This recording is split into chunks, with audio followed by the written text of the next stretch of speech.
And it's been 24 hours of political turmoil in Malaysia. The government is in limbo with Prime Minister Mahathir Mohamad resigning. The ruling Pakatan Harapan coalition has lost its majority after a walkout by at least 11 members of parliament. The talk now is that a new ruling coalition is being formed. In the past few hours, Dr Mahathir has been meeting with the king, who has accepted his resignation, but insisted he stay on as interim leader. Now, the roller coaster relationship between Mahathir Mohamad and Anwar Ibrahim has spanned nearly 40 years and has played a big part in shaping Malaysia's political landscape. In 1982, a year after becoming Prime Minister for the first time, Dr Mahathir invited rising young politician Anwar Ibrahim to join his party, UMNO. Mr Anwar's ascent was meteoric, and in 1993 he was appointed as Deputy Prime Minister. But 5 years later, Dr Mahathir sacked Mr Anwar. They'd been feuding over Malaysia's handling of the Asian financial crisis. Mr Anwar was arrested on charges of corruption and sodomy, which he insisted were politically motivated. He infamously appeared in court with a black eye after being beaten by the police chief in jail. His sacking and arrest brought thousands of Malaysians onto the street, demanding that Prime Minister Mahathir resign. The following year, Mr Anwar was convicted and jailed. His People's Justice Party, or Parti Keadilan Rakyat, was set up using as its logo a representation of his black eye. After Mr Anwar's release in 2004, he was de facto head of an invigorated opposition that gave the ruling Barisan Nasional a bloody nose in the 2008 and 2013 elections. Now, during that period, he was again accused of sodomy, and after a long drawn-out fight was sent back to jail in 2015. A year later, Dr Mahathir turned up at a court appearance by Mr Anwar. It was their first meeting in 18 years, and they shook hands. Now, that same year, Dr Mahathir's new party, Bersatu, joined the opposition coalition. Dr Mahathir was determined to oust Prime Minister Najib Razak over the 1MDB corruption scandal. He returned to politics and, in perhaps the most unexpected of alliances, agreed that if he won the 2018 general election with Mr Anwar's backing, he would have Mr Anwar pardoned and released from jail. He also indicated that he would make way for him to become Prime Minister in 2 years. Now, within a week of the historic election victory that brought Dr Mahathir to power for a second time, Mr Anwar walked free from jail. Since then, Dr Mahathir's refusal to commit to a handover date has led to tension within the ruling coalition.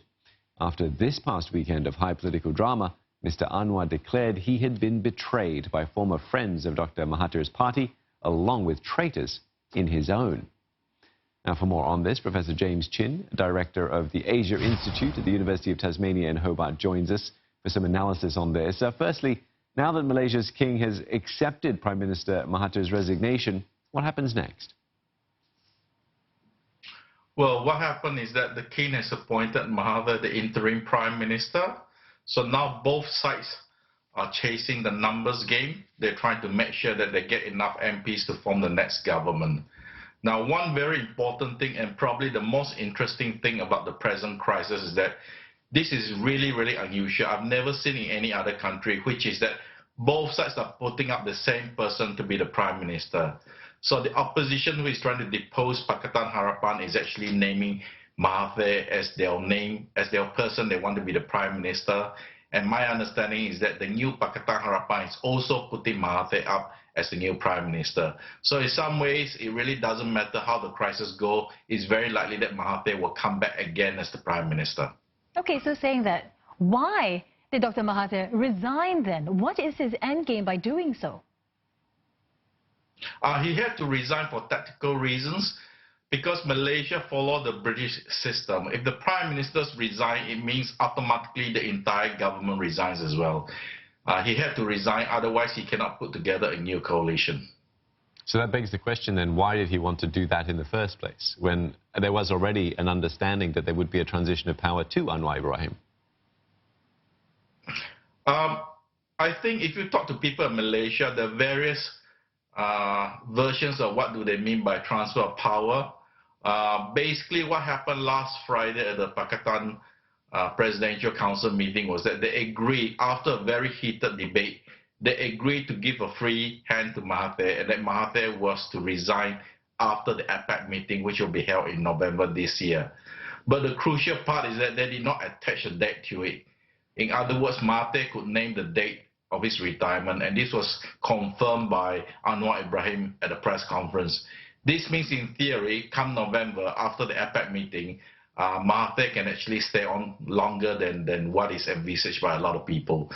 So I think one of the things you really have to look at is really the relationship between Mahathir and Anwar, and the fact is that basically Mahathir is very reluctant to hand over power to Mahathir. Mahathir is very reluctant to hand power over to Anwar. Right, so then, saying that, where does this then leave Anwar Ibrahim and his chances of becoming Prime Minister then? The general consensus in Kuala Lumpur at the present moment is that he will not be Prime Minister this year or next year, and he'll probably miss his chance to be a Prime Minister in the future as well. And what makes you, well, what's the thinking behind that, that if he misses out on this chance, that in the future he would also have no chance? As long as Mahathir is in charge, Mahathir, given his track record, will probably try to hand over the Prime Ministership to somebody else.